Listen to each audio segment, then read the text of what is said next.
देखिए, कहा जाता है कि कोऑर्डिनेशन कंपाउंड में ये chemical bonding in coordination compound theory क्यों लाना आवश्यक हुआ। जैसे कोऑर्डिनेशन कंपाउंड हम लोग पढ़ रहे थे, आराम से निकल रहा था कि भैया कोऑर्डिनेशन कंपाउंड में ये लिगेंड है, ये कॉम्प्लेक्स स्फीयर है, यूपीएससी नेमिंग कर लिए, ऑक्सीडेशन नंबर निकालने के लिए सीख गए, यूपीएससी नेमिंग सीख गए। तब बताया गया कि इसका क्या मतलब काम पड़ गया। तो कहा जाता है कि कुछ कुछ इंसान को कीड़ा काटते रहता है दिमाग में, समझ गए। तो वही कुछ वैज्ञानिक लोग को दिमाग में आया कि जब हमारे पास ये कंपाउंड है तो इस कंपाउंड का स्ट्रक्चर कैसा होगा, इसका प्रॉपर्टीज कैसे होंगे, समझ गए। तो स्ट्रक्चर के बारे में जानने के लिए ये कोऑर्डिनेशन कंपाउंड में बॉन्डिंग मेथड को लगाया गया।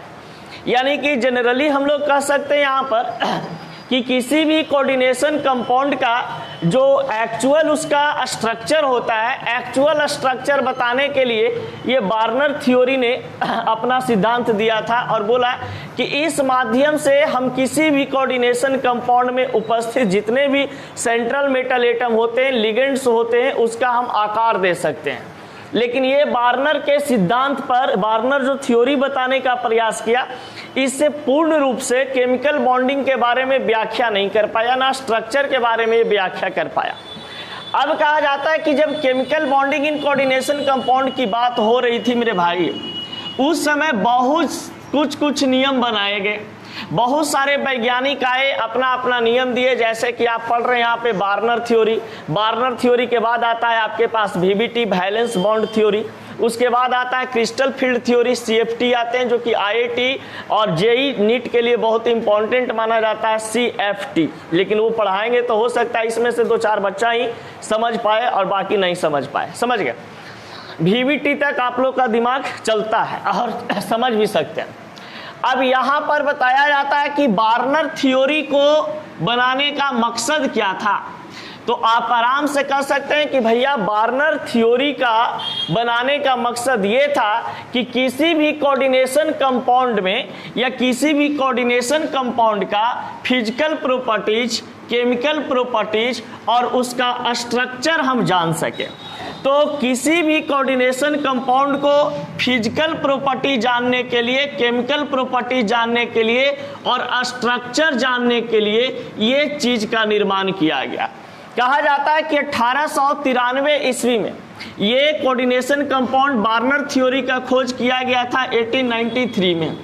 और ये कहा जाता है कि उस समय वार्नर का जो एज था वो मात्र 26 ईयर था।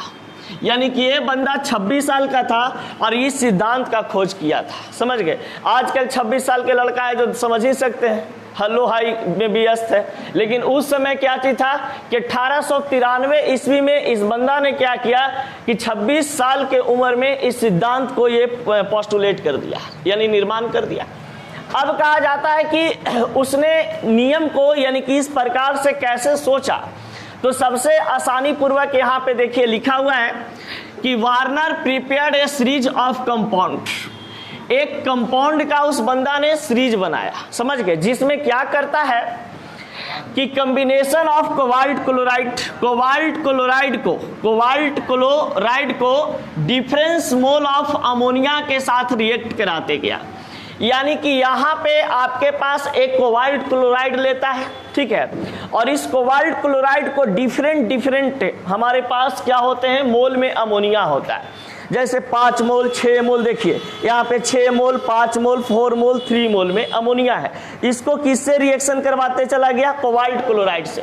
तो जब कोबाल्ट क्लोराइड को 6NH3 यानी कि 6 मोल में अमोनिया प्रेजेंट था, इसके साथ रिएक्शन करवाता है तो कुछ इस प्रकार के कोऑर्डिनेशन कंपाउंड प्राप्त उसको होता है। और इस प्रकार का जो कोऑर्डिनेशन कंपाउंड प्राप्त होते हैं, इसका रंग कैसा होता है, पीला होता है। अब देखिए कोबाल्ट क्लोराइड को जब 5NH3 यानी कि यहाँ पर अमोनिया का मोल कितना रूप में दिया गया है, 5, तो 5NH3 मोल के रूप में रिएक्शन करवाता है तो ये बंदा को एक नया कंपाउंड का फॉर्मेशन होता है जिसका रंग कैसा होता है, पर्पल। अब देखिए जब कोबाल्ट क्लोराइड को 4NH3 के साथ रिएक्शन करवाया गया तो यहाँ पर देखता है कि भैया COCl2NH3 4Cl और इसका रंग कैसा होता है, ग्रीन। यानी कि जब जब ये अमोनिया का क्वांटिटी जो है, मोल की संख्या कुछ घटा रहा था, वहां पर इसको पता चलते गया कि इसका अलग अलग रंग बनते जा रहे हैं, अलग अलग कंपाउंड भी बनते जा रहा है। तो इसमें बॉन्डिंग का कंसेप्ट देता है ये बंदा प्राइमरी और सेकेंडरी वैलेंस के नाम से। कहता है कि इसमें कुछ प्राइमरी हमारे पास वैलेंस है और कुछ कहता है सेकेंडरी वैलेंस है। प्राइमरी वैलेंस को इस बंदा ने डॉट डॉट से सूचित किया और सेकेंडरी वैलेंस को एकदम स्ट्रेट लाइन से सूचित करता है। यानी कहने का मतलब यहाँ पे साफ साफ था कि जब वार्नर ने इस नियम को बनाया तो इसने केमिकल बॉन्डिंग को दर्शाने का प्रयास किया मुख्य रूप से, समझ गए। और जब केमिकल बॉन्डिंग को दर्शाने का प्रयास किया तो ये बेचारा का फर्स्ट अटेम्प्ट था। अब फर्स्ट अटेम्प्ट होने के कारण कहा जाता है कि ये बढ़िया से, मतलब अच्छा ढंग से ये अपना थ्योरी को नहीं रख पाया। इसमें बहुत ज्यादा कुछ न कुछ दोष मिलने लगे।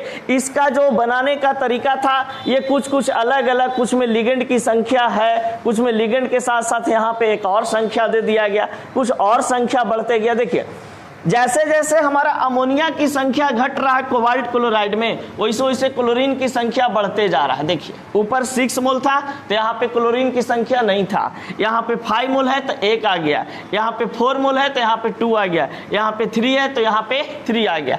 इसका मतलब यहाँ पे हुआ कि जैसे जैसे अमोनिया का यहाँ पे नीचे ढलता हुआ मोल गया, उस प्रकार से यहाँ पर क्लोरीन की संख्या क्या होते चली गई, बढ़ते चली गई, समझ गए। तो इस प्रकार से अब कहा जाता है कि आपके पास क्वेश्चन क्या आते हैं। सबसे पहली बात क्वेश्चन आपका आता है एक्सप्लेन वार्नर थ्योरी, समझ गए, यानी कि वार्नर थ्योरी को एक्सप्लेन करें। अब एक्सप्लेन करने का मतलब पूरा व्याख्या करना, पूरा बढ़िया से इसको लिखना होगा, जितना भी और लिखवाएंगे वहां तक लिखना होगा। प्राइमरी वैलेंस, सेकेंडरी वैलेंस, इस सब में दर्शाना होगा।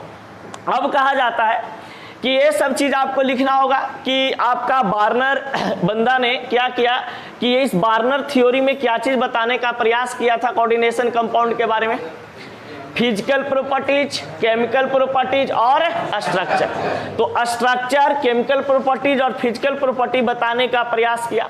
फिर कहता है कि ये सिद्धांत किस रूप में बनाने का प्रयास किया, किसमें किसको अभिक्रिया करवाया, कोबाल्ट क्लोराइड को अमोनिया के साथ, जबकि अमोनिया का मोल की संख्या हमेशा क्या हो रहा था, अलग अलग थे, भिन्न भिन्न था। तो यहाँ पे एक नया कंपाउंड का फॉर्मेशन हो रहा था। तो अब यहाँ पर आता है हमारे पास कि कंडक्शन ऑफ या नेचर ऑफ यहाँ पे वार्नर थ्योरी, यानी कि मुख्य रूप से रिजल्ट इसका क्या था वार्नर थ्योरी का, वो देखिए। ये तो कंपाउंड का निर्माण कर दिया। अब देखिए कभी कभी ऑब्जेक्टिव क्वेश्चन में डाल देता है कि COCl NH3 5Cl2 का रंग कैसा होता है, तो आपके पास कैसा दिया हुआ है, पर्पल। फिर कहता है कि अगर कोबाल्ट क्लोराइड में 4 मोल में अमोनिया को डाला जाता है तो कौन सा कंपाउंड बनते हैं और उसका रंग कैसा होता है, ग्रीन। तो ये सब जरा सा आपको याद करना पड़ेगा, ठीक ना, कि इसको भैया ये ग्रीन होता है, इसको ये होता है, इसका ये होता है, ठीक ना। अब यहाँ पे आता है आपके पास कि नेचर ऑफ, या तो फिर कह सकते हैं रिजल्ट ऑफ वार्नर थ्योरी, यानी कि मुख्य रूप से वार्नर थ्योरी का जो निर्माण किया गया था वो किस लिए किया गया, इसके बारे में यहाँ पे हम लोग अब एक्सप्लेन करेंगे। यहाँ तक कोई दिक्कत, कोई परेशानी? नहीं, लिख सकते हैं 5 6 5 4 3, ये तीनों के रूप में आप लिख सकते हैं। तो बहुत आसान है, देखो ना, बता देते हैं। जैसे यहाँ पे बच्चा तुम लोग नहीं समझ पाया, इसका मतलब नहीं, तो बहुत आसान है। देखिए जब कहा गया बाबू कि जब कोबाल्ट क्लोराइड को अमोनिया के साथ रिएक्शन करवाते हैं, डिफरेंट हमारे पास यहाँ पर नंबर ऑफ मोल होता है। तो सपोज डेट मान लेना है कि वार्नर थ्योरी, यानी कि वार्नर थ्योरी में सबसे पहले कितना मोल लिया गया, 6 मोल। 6 मोल इसलिए लिया गया, ऐसे ट्रिक बना करके याद कर लेना कि लौंडा का एज कितना साल था, 26 साल, लास्ट में कितना आ रहा था, 6, यानी कि 6 यहाँ पे हम क्या ले लिए, अमोनिया ले लिए। कोई दिक्कत? अब देखो यहाँ पे ये 6 अमोनिया जब लिए हैं तो ये इसके साथ रिएक्शन किया, ये वाला सेंट्रल मेटल एटम का काम करेगा। तो ये जो बंदा सेंट्रल मेटल एटम का काम करेगा CO, और NH3 की संख्या कितना है, तो NH3 की संख्या कितना आ गया, 6। लेकिन यहां पर ये वाला जो होता है ये आगे की ओर चल जाता है, ये काउंटर आयन के रूप में एग्जिस्ट कर जाता है।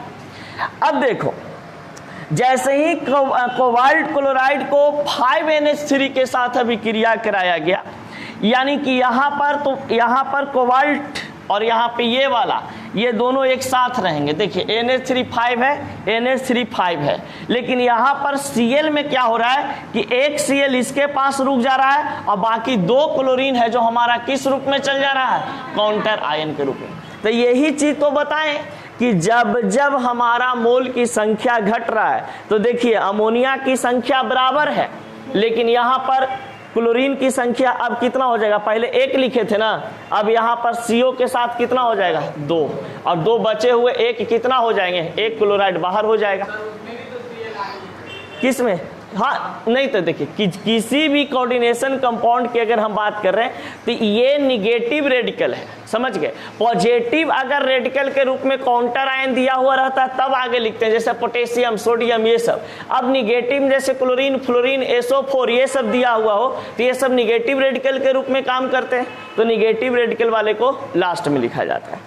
अब देखिए COCl3 3NH3, ये बंदा तो CO के साथ चला जाएगा NH3 के रूप में, लेकिन ये Cl3 अब बच चुका था तो Cl3 डायरेक्ट इसके पास रुक जाएगा, क्योंकि जब अमोनिया यहाँ पर कम संख्या में डाला गया तो ये कोबाल्ट को स्टेबल करने के लिए बेचारा अपना योगदान दे देता है, समझ गए। कहता है कि हम अपना इलेक्ट्रॉन बाहर खर्चा नहीं करेंगे, हम जिसके साथ थे उसी के साथ रह जाएंगे, क्योंकि हमारे सेंट्रल मेटल एटम को इलेक्ट्रॉन की आवश्यकता है, जितना इलेक्ट्रॉन की आवश्यकता है ये बंदा अमोनिया पूरा नहीं कर रहा है, समझ गए।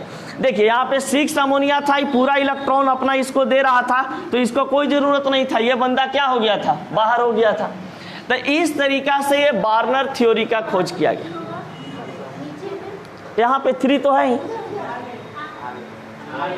वहां पे क्यों जाएगा वो, जब मान लिया जाए कि हमारा 6 इलेक्ट्रॉन में स्टेबल होने का क्षमता है, हमारे बगल में यहाँ पे कोई भी इंसान है जो 3 क्लोरीन को रखे हुए, नहीं कि 3 इलेक्ट्रॉन को रखे हुए है और 3 हमको कोई बगल से दे रहा है, तो बताइए हम सबको एक साथ न रखेंगे। अगर मान लिया जाए इससे ज्यादा रिएक्टिव ये बंदा, ये हमको पूरा का पूरा इलेक्ट्रॉन देगा तो इसको भगा देंगे, कहेंगे कि भाई तुमसे कोई काम नहीं है, अब तुम यहाँ से क्या करो, निकल जाओ।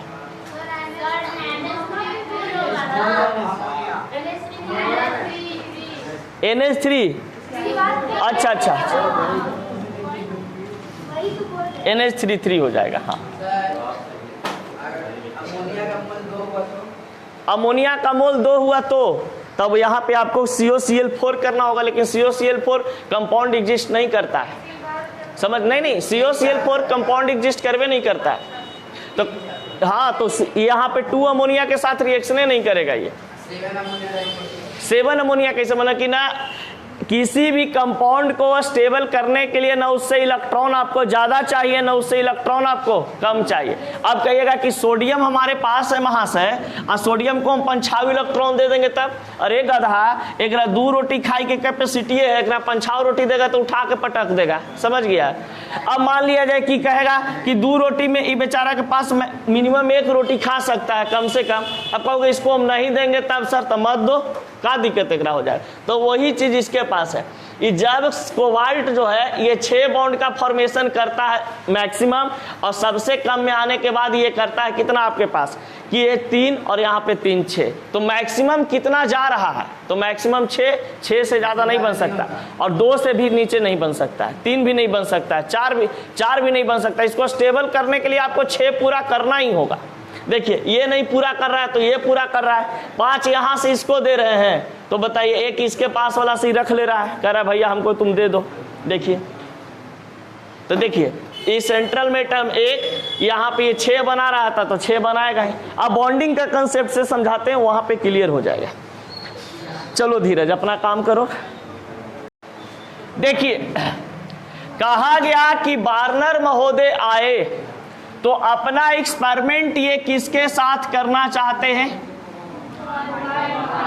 कोबाल्ट क्लोराइड के साथ अमोनिया को रिएक्शन करवाते हैं, और अमोनिया को जब ये बंदा रिएक्शन करवाता है तो यहां पर एक प्रकार का क्या चीज प्राप्त होता है, कोऑर्डिनेशन कंपाउंड प्राप्त होते हैं।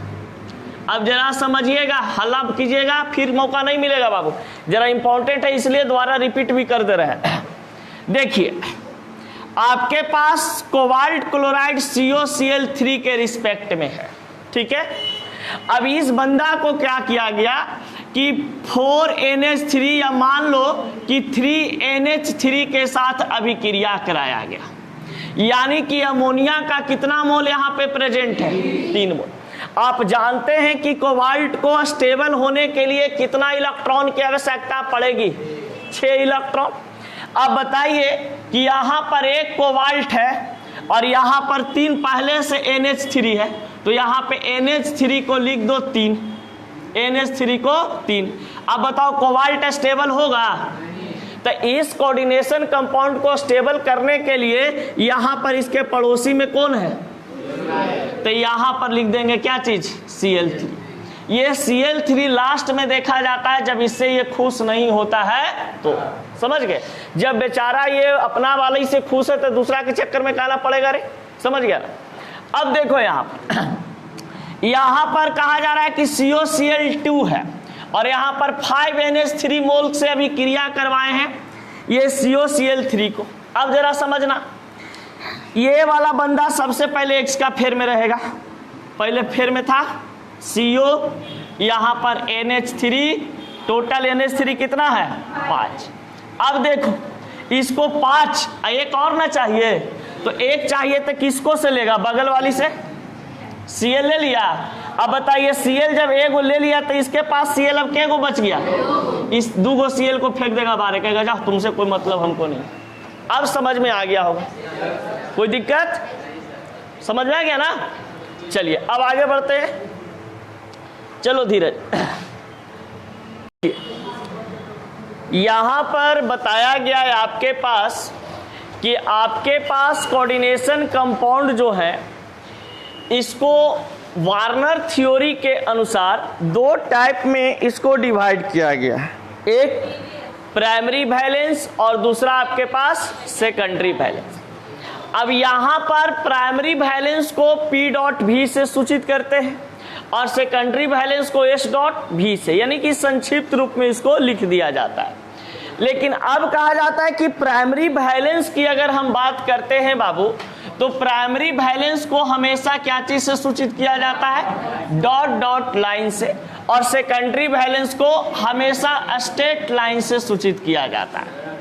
अब देखिए, कहा जाता है कि प्राइमरी वैलेंस जो वार्नर थ्योरी में बताया गया वो क्या थे, तो कुछ नहीं थे, बस एक मान लीजिए कि कोऑर्डिनेशन कंपाउंड जो बनता था कोबाल्ट क्लोराइड और अमोनिया को मिलाने से, उसमें क्या किया गया कि यहाँ पर आपके पास जो क्लोरीन वो प्राइमरी वैलेंस सेल कहलाता है, प्राइमरी वैलेंस कहलाता है।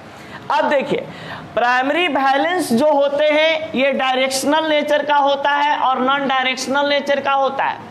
डायरेक्शनल, नॉन डायरेक्शनल इसलिए यहाँ पे वर्ड यूज किया गया बाबू कि ये जो हमारे पास प्राइमरी वैलेंस क्लोरीन है ये कभी काउंटर आयन के रूप में भी काम करता है और कभी ये लिगेंड के रूप में भी काम करता है। कभी देखिए लिगेंड के रूप में भी काम कर रहा है, लिगेंड के भी रूप में काम कर रहे हैं, कभी लिगेंड के रूप में भी काम करता है, कभी काउंटर आयन के। तो इस बंदा को हम कह सकते हैं कि जो प्राइमरी वैलेंस होता है वो डायरेक्शनल भी हो सकते हैं और नॉन डायरेक्शनल, इसका कोई वो नहीं है कि एक ही डायरेक्शन में रहेगा, ठीक ना। अब यहां पर देखिए, it may represent out and inside of complex. किसी कॉम्प्लेक्स कंपाउंड में कॉम्प्लेक्स के ये बाहर भी रह सकते हैं और किसी कॉम्प्लेक्स के अंदर भी रह सकते हैं। तो ये आपका प्राइमरी वैलेंस जो होता है ये किसी भी कोऑर्डिनेशन कंपाउंड का या तो बाहरी भाग में उपस्थित होगा, नहीं तो आपका आंतरिक भाग में उपस्थित होगा।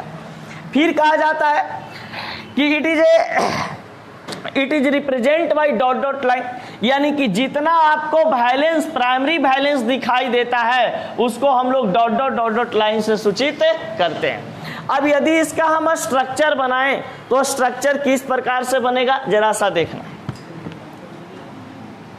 आहा, इसको बेकार, अच्छा चलो अभी यहीं तक मिटा रहे ना, काम में आ जाएगा। देखिए